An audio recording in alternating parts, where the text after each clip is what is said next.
Welcome to this explainer. Today we're unpacking an incredible blueprint called the Legacy of Prosperity.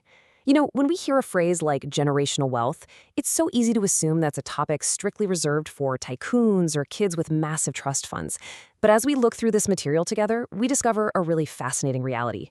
The ability to build a financial foundation that actually outlasts you is completely accessible to almost anyone, regardless of your starting income. So let's dive right in and see exactly how this works.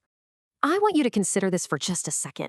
What if the money decisions you make today, the things you buy, how much you set aside, even the skills you choose to learn, what if those everyday, seemingly normal choices literally changed your grandchildren's lives? It's a pretty staggering shift in perspective, right? We're moving away from just trying to survive month to month and looking at how to make a real multi-generational impact. Let's kick things off with Section 1, Defining Generational Wealth. Generational wealth can sound super intimidating at first, but the definition we have here is actually incredibly straightforward. It's simply owning valuable things that can be passed down to future generations. The core goal here isn't necessarily about you becoming a billionaire today. Instead, it's about strategically moving the starting line forward for the next generation, so they absolutely do not have to run the exact same challenging race that you did. So what actually counts as this kind of wealth? Well, it goes way beyond just having a giant stack of cash in a vault somewhere. We're talking about real, tangible assets here. Things like a house, land, a business, or patient investments. But crucially, notice that last point, skills and financial knowledge. You aren't just passing down capital, you're passing down the actual wisdom of how to manage it. It's like handing down a toolkit, not just a bank account. That brings us to Section 2, the power of legacy. Why should we dedicate ourselves to this kind of discipline? Mostly because this wealth creates an incredibly powerful financial shield for your family. It translates to much greater financial security, making it easier to pay for education, and turning what could be catastrophic medical emergencies into just manageable inconveniences. Over time, making these consistent decisions doesn't just provide comfort, it actively disrupts and helps break the cycle of poverty, literally rewriting your family's history. All right, let's get into the mechanics of this in Section 3, your financial foundation. Step 1 is the absolute non-negotiable bedrock of this entire blueprint. You have to spend less than you earn. Now, I know it's a super well-known fundamental, but it still remains the ultimate stumbling block for so many of us. Without a deliberate, intentional gap between your income and your expenses, building wealth is mathematically impossible. That gap is the raw material, the bricks, if you will, for absolutely everything else we're going to construct today. To put this into perspective, let's say you earn a modest income of about 30,000 shillings a month. Siphoning off and saving just 3,000 of those shillings proves that the mechanics of wealth building work at absolutely any scale. You don't have to wait until you have tens of thousands to start saving. It's really all about the compounding power of small, incredibly consistent decisions over time. Once you've created that gap, we hit step 2, which is investing for the long term.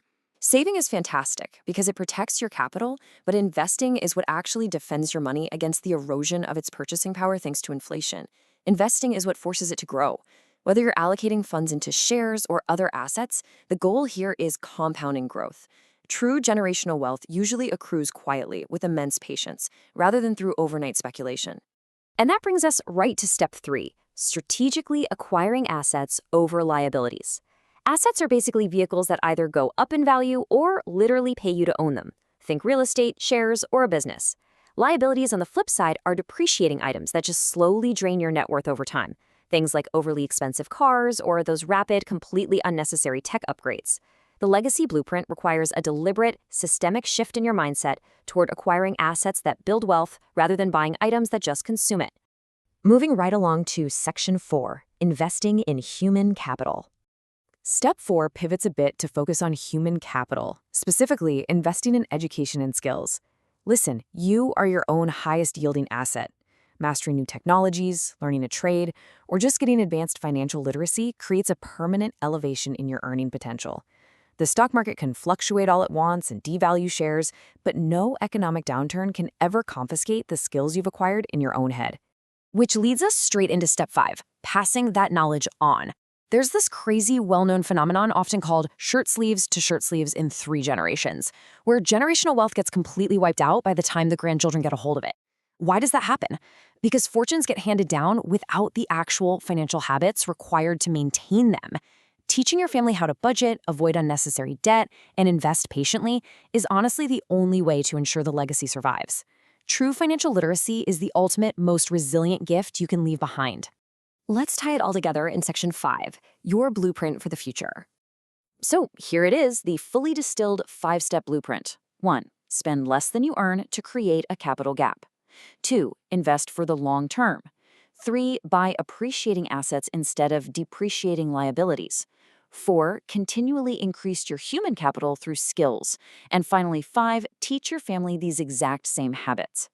Doing this requires tremendous discipline and a whole lot of time, but the structural math behind this blueprint is absolutely undeniable. So I want to leave you with this question. What small step are you going to take today for the next generation? Are you going to automate just a tiny fraction of your savings this week? Will you sit down and finally demystify budgeting for your kids? Every single massive legacy is built on the back of one single compounding action. The blueprint is right here in front of you. The only question now is, when will you lay the first brick? Thanks so much for joining me for this explainer, and I'll see you next time.